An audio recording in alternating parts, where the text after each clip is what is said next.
Okay, today we're going to talk about iron condors, what they are, and why would you want to use them. The way I'm going to kind of go about this is to try to build an iron condor just from first principles, starting with simple options and just building up to eventually what's called an iron condor.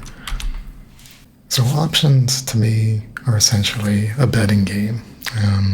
You're betting that the price of some underlying is going to be somewhere you think within a duration of time. This underlying, it can be a stock, it can be an ETF, it can be an index. And for indexes, there's actually no ownership of stock involved. It's just what's called cash settled. So we're going to go through an example where I make a bet regarding the S&P 500.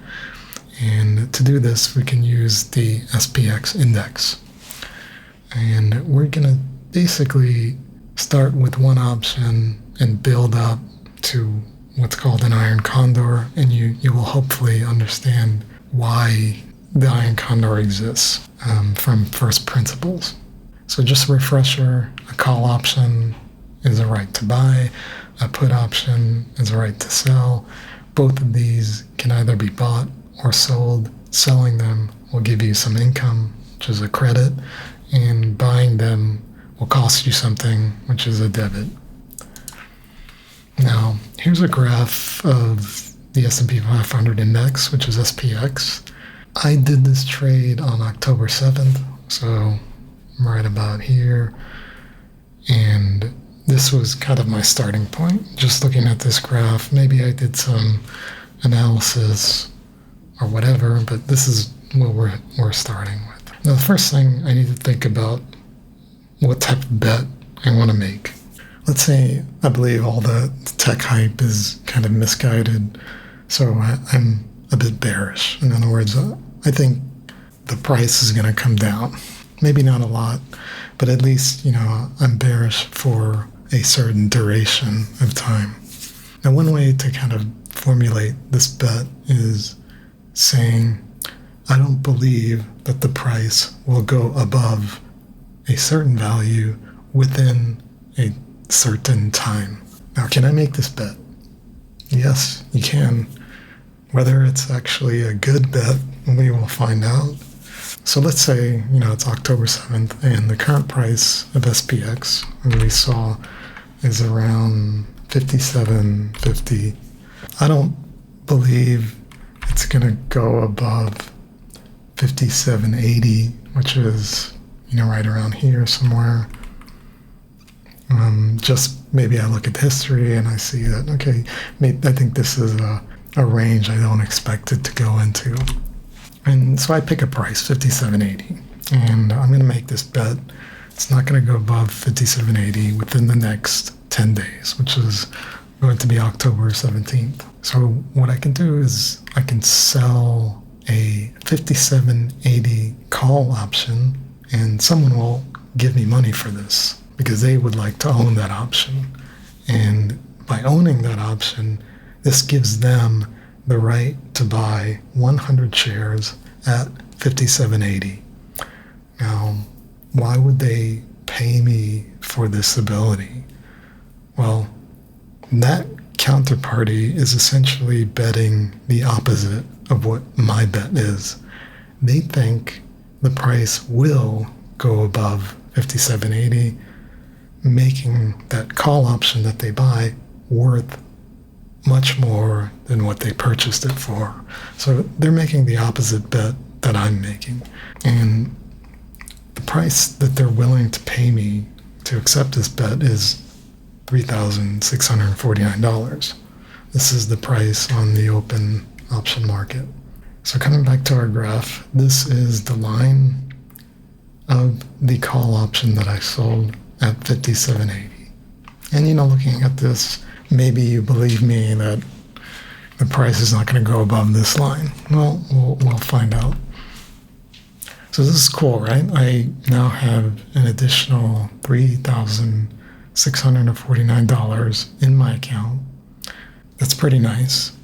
However, I've entered into a contract that ends in 10 days. And the realm of possibilities in this 10 days is varied. And so let's look at what are the possible outcomes of what I signed up for. So by selling a call, it's what's called a short call. So when you hear a short call, it just means you sold a call. Let's say at expiration on October 17th, the SPX price is below my call option strike price of $57.80. So that call option that I sold is now worthless to the owner. And so why is that worthless? Well, the call option gives them the right to buy at a strike price, but the current price is lower than that strike price. So it makes no sense for them to use that option. So the option is worthless. It's what's called out of the money. He lost this bet and I won the bet. I get to keep the money I received from selling the option. So it's October 17th, I'm in the clear, and indeed this was a pretty good outcome of my bet. So that's great. But what happens if the option expires above the strike price? Theoretically, the price can go up to anything. And let's say, for example, it goes from its current price of $57.50 to $10,000. Now, whether this is likely, probably not, but it's a good idea to understand the potential risk.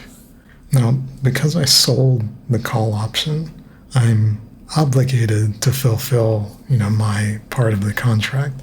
In other words, I must provide 100 stock at the agreed upon strike price of $57.80. From the call owner perspective, he got a great deal. He can buy at $57.80 what is actually $10,000 on the market. So he's getting a super deal at this. So what is my loss in this situation? Well, I received $36.49 for selling the call option. I have to now buy 100 of the stock at $10,000 and sell it to him for $57.80. And again, I have to buy 100 of these. So, we start with our income of $36.49. We subtract out the cost of buying the 100 shares at $10,000, and then we add in the amount that we get for selling the shares at $57.80. And when you calculate this, it comes out to a minus $418,351. That's pretty bad. And so I received $36.49 for making this bet, and I lost. And then I had to pay $418,000. So this is the scary power of options. And just by selling this call, this is what's called a naked call. And most brokers, they won't let you do this trade because, as you can see, that there's an unlimited amount of risk. I mean, you didn't think they would just trust your genius bet, did you? You really kind of need to understand the profit and loss graphs of different options, before you go into them. So I didn't make this trade, but I just wanted to go through the example. And so let's take a step back and let's say I still want to make this bearish bet, but can I do it in, a safer way? Well, what I can also do is buy a call option along with selling one. Now, what's the point of actually owning a call as well as selling one? Well, when you own a call, you have a right to buy at the strike price, no matter how high it goes. So if I buy a call that's just a bit above the strike price of the one I sold, this limits the potential loss that I can have. And, when you buy a call, it costs some amount of money to buy that option. So it eats into the income that you receive from selling the call. However, the call that you buy will be cheaper than the call sold. And that's because the options strike price further away from the current price is always cheaper. So I will still receive some credit. So this combination of a short call and a long call is what's called a bear call spread. In other words, you sell a call and buy a call, and that is called a bear call spread. So coming back to our graph, the green line is the call that I sold.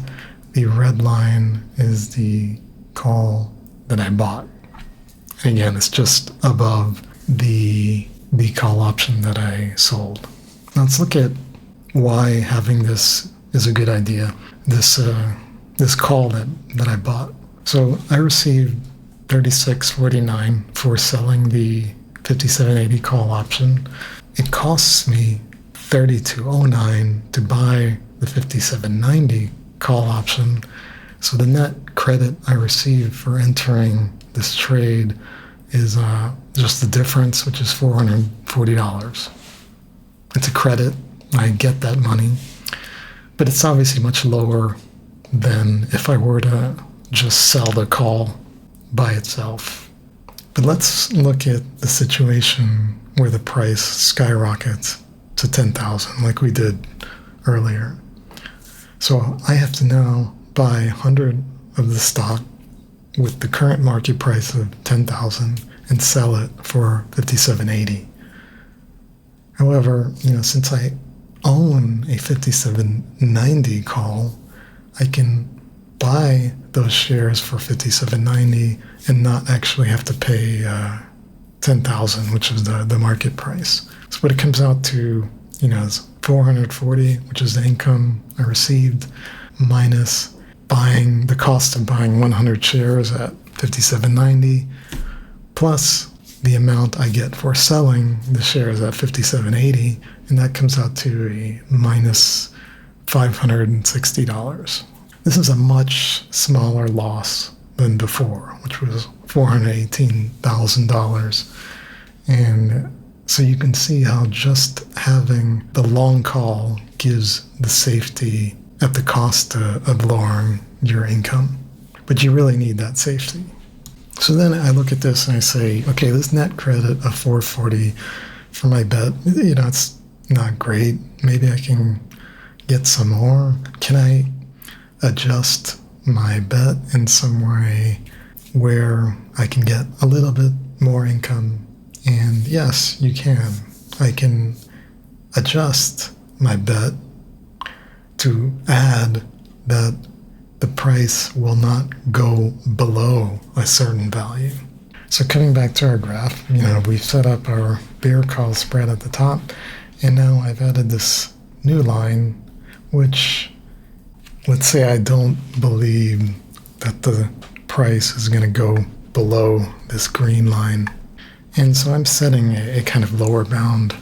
And again, these are not infinite contracts. This ends in 10 days. So what I can do is I can sell a 5670 put, and similar to the call, someone will buy this.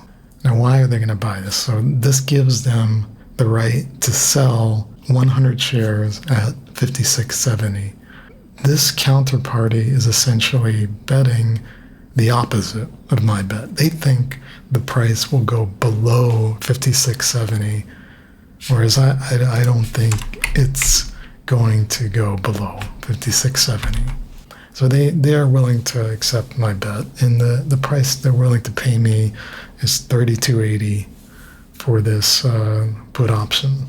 So here is my graph with the green line being the 5670 put option I just sold. So wow, we have more free money. So I now have 440 from the previous bear call spread plus 3,280 for the short put.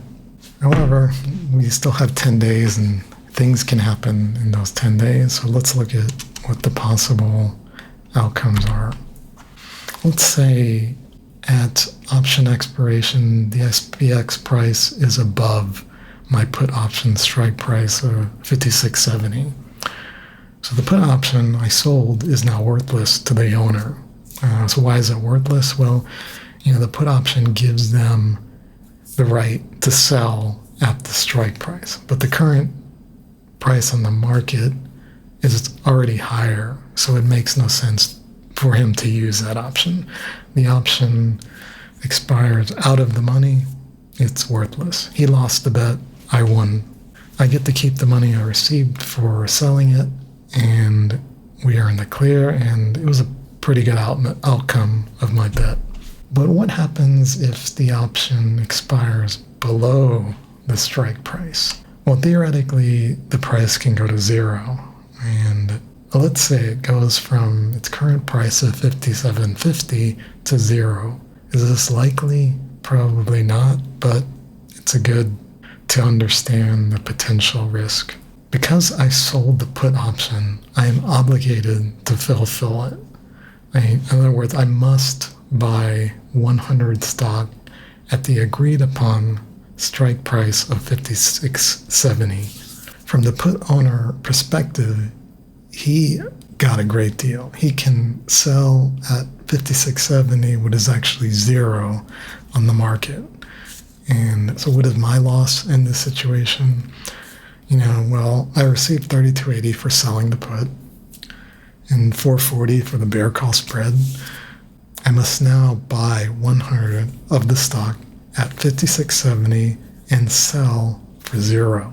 So that comes out to $32.80 plus $4.40, which is the bear call spread, minus the cost of buying the shares at $56.70, plus the amount I get for selling the shares, which is zero. And this ends up to be a minus $563,280. So, I received $37.20 for making this bet, which I lost, and then I had to pay $563,000. This is, again, the scary power of options. And this is what's called a naked put. If you already own the stock, it's not really naked, and it's actually less risky. But in the case where you don't own it, it's called the naked put. And since there is actually a lower bound of zero versus the short call, which has no upper bound, the naked put, some brokers may actually allow you to make this trade if they believe you can afford the loss. In other words, if my account had, $560,000 in it, they'll let me kill myself with this trade, but it's not a good idea. So stepping back, let's say I still want to make my bet, but I just want to do it in a safer way. And is there some way I can make this short put a bit safer? And yes, you can buy a put as well. So you can combine a short put with a long put. So why would you want to own a put as well as sell one? Well, if I buy a put just below the strike price of the one I sold, this actually limits the potential loss that I can have, because when you own a put, you have a right to sell at that strike price, no matter how low it goes. When buying a put, it costs some money, so it eats into the income received from selling the put. However, the put that you buy will be cheaper than the put that you sell, because an option strike price that's further away from the current price is always cheaper. So I will still receive some credit. And this combination of a short put and a long put in this scenario is called a bull put spread. So this is what my trade currently looks like. I have my bear call spread at the top, and then this green line is the 56.70 put that I sold, and the red line is the 56.60 put that I bought. So let's look at the bull put spread risk. So I received $32.80 for selling the 56.70 put, it costs me $30.60 to buy the 5660 put. So the net credit that I receive is the difference, which is $220. If the price stays above my strike, this is my income and I will win. But let's look again at the situation where the price drops to zero. In this case, I have to buy 100 stock at the price of $56.70. However, since I own a 5660 put, I can sell it for 5660 instead of zero. So it ends up being 220 minus the cost of 100 shares at 5670 plus the income of selling 100 shares at 5660. That results in a net of negative $780. Now this is a much smaller loss than before, which was $563,000. So you can kind of see how just owning the put along with the sold put gives safety at the cost of lowering your income. So what my trade looks like now is I have a bear call spread at the top and a bull put spread at the bottom. And essentially, my bet has now become that the price will stay within these 4 bars. So within the next 10 days, I'm betting that the price will just stay within this range. And what you have there is what's called an iron condor. When you combine a bear call spread with a bull put spread, it's called an iron condor. The bet is that the price will stay between the strike prices for the duration. So that was the trade that I put in. How did I actually do on my trade? So this is what the SPX looks like now. I purchased around October 7th. October 17th, it blew past the range that I had in the iron condor. So I did not do good on this bet. So at expiration, SPX price was above the iron condor. The cash flow becomes 440, which I got from the bear call spread, plus 220, which I got from the bull put spread, minus the cost of 100 shares at 57.90, plus the income of 100 shares at 57.80, and this results in a minus $340. You might think that $340, that's not much. Well, in actuality, I was feeling so good about my bet that I purchased 10 of those contracts, so 10 iron condors. So my real loss was that multiplied by 10, which is $3,400. Now, you can kind of see that if I did not put the bull put spread in place, my loss would be greater. In other words, I would just have the 440 from the bear call spread minus the costs, which ends up being minus $560 times 10 being $5,600. So you can kind of understand why you need to have these 2 brackets in place to build this iron condor, because the iron condor is there to kind of help you offset losses on this type of bet. So there you have it. Hopefully you have a better understanding of what an iron condor is, and hopefully you'll make a better bet than the one that I did.